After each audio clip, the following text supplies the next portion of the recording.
stock market, the Dow reached, we reached 40,000. Um, and the question that comes up is this a real 40,000 or is it a scam 40,000? This is Greg for Teslafaninsight. Thanks once again for joining us. If this is your first time, welcome. If you're a repeat visitor, welcome back. We also want to thank our Patreon supporters. If you enjoy the show and like better ideas on investing and trading, please join us on Patreon. Any likes and subscribes is also appreciated. So this past Friday, we were flirting with 40,000. It pulled back and then it slightly pulled over.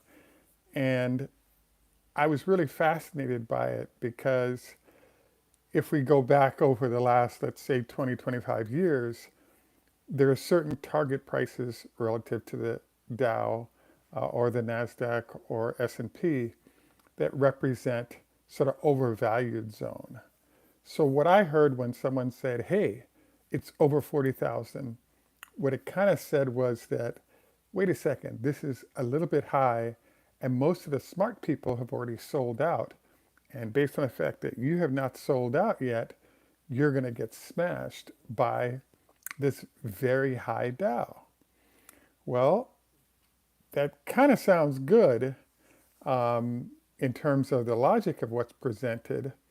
But did you know that 1 week ago it was announced by a company called Square that there was going to be a $7 billion acquisition by a private equity firm of that company that would no longer be public? So why is that a big deal? Well, as we shared with you previously, what's happened over the last, I think it's 7 years, is we've gone from 5% of the companies that are part of the S&P being private equity owned to 25%. So the trend towards the private equity firms taking companies private, they possibly do bring them back public, but how do you deal with it when 25% of the companies have disappeared as public entities?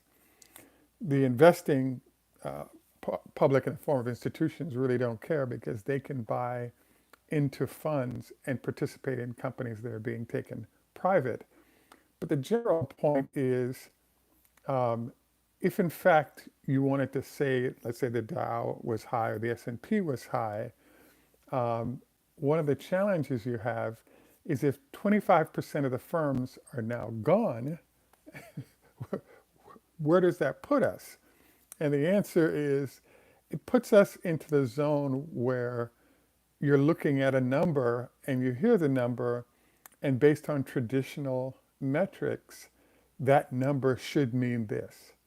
But there's no discounting of the fact that guess what? A whole bunch of companies that used to be available to invest in are no longer available. So the title for this show is We've Become Kind of a Vanguard Scam. The most powerful investment process right now is to simply buy the S&P index or some derivation, maybe focused towards technology, et cetera, and keep rolling. Well, the thing about it is that the fund with the most power is Vanguard because they have the lowest fees and their investors own the company, get ownership stakes in it. Well, so it's just a really high quality setup in terms of how you want to be organized as a firm to own. Now, why is it a Vanguard S&P scam? Because we're running out of companies in there, particularly large companies that represent the largest market cap. And so as you run out of companies, the index power, if you will, really shows itself because it doesn't play any favorites. It simply flows to where the largest market caps are. So as you know, NVIDIA, for example, went from just under a trillion in valuation to 2 trillion in about 3 months once people realized how powerful the whole AI boom was. And how the indices respond to that is by unloading other entities that have lost market cap and loading into NVIDIA. So you're fine when it comes to how your investment sits relative to the indices.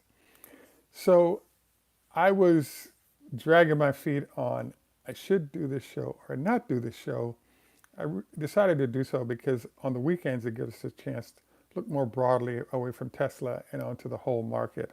Yes, we're looking at Tesla because they are moving around, but we definitely get a more broad picture of what's going on and therefore be able to make better investments in what we're up to. Now, I'm still I really think that as you're investing, we know that if you're heading towards 60 and over, your trend is towards more mutual funds, less stocks. Totally makes sense in terms of process.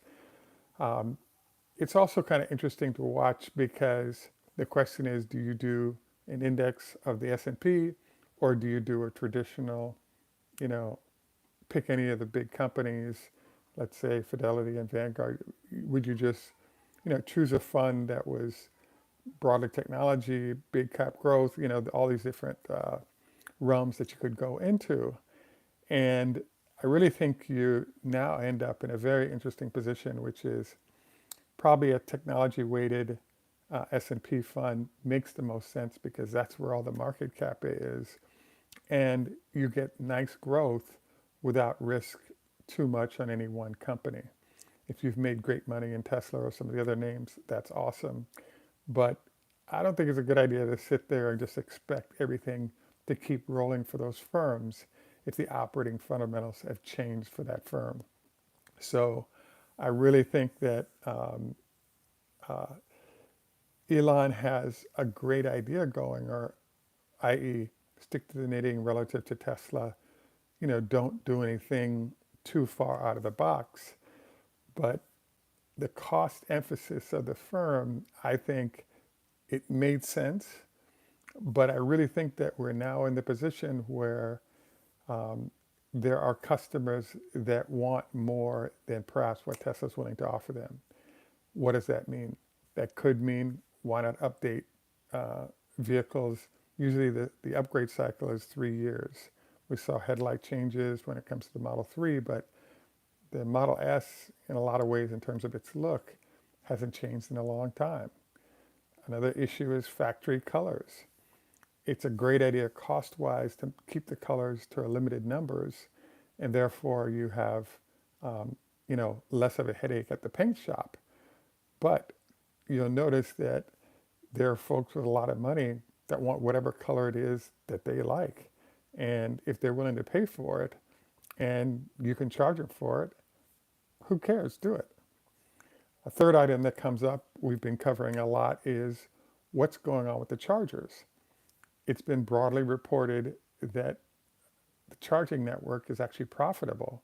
And there's a lot of other manufacturers that are going to be relying on that network to be more effective as they enter hardcore, into the EV space.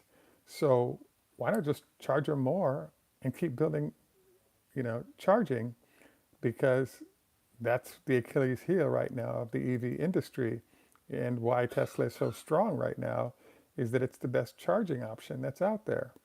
So I'm hopeful that we see um, fundamentals progress relative to the needs and wants of customers and the willingness of Tesla to do that, because I just think there's a lot of growth and opportunity that lurks in better servicing of the customer base. So just a reminder, if you would please take time to drop Elon a note at X and tell him, hey, we need more superchargers that are well maintained rather than less, especially in high density areas. And we also need some way to figure out how you can add giant trucks sitting next to Model 3s where all the spaces were designed for smaller vehicles. There may need to be some changes relative to large vehicles in one area, or something needs to happen. But I think the customer service experience definitely needs to be focused on, because them's the people that are paying the bills. At any rate, again, reviewing our theme for the day, which is 40,000 for the S&P is no biggie, because the private equity firms aren't going to stop acquiring firms or reducing the number of firms available. So I think that without anything else happening, we could see the Dow rising just because there are fewer places for entities that need to invest in those public companies to put their money, and so therefore they concentrate their funds in the firms that are available after others are taken out. So we'll keep an eye on this and update you periodically on what's going on. Um, and this ends our formal portion of our show today. The final thing I'd like to review today is, as usual, our health tips. This is just a reminder. We had a doc from a retired psychiatrist from Georgetown who recommended that every day you try to do a 20-minute walk, and all kinds of health benefits, mental, physical, etc.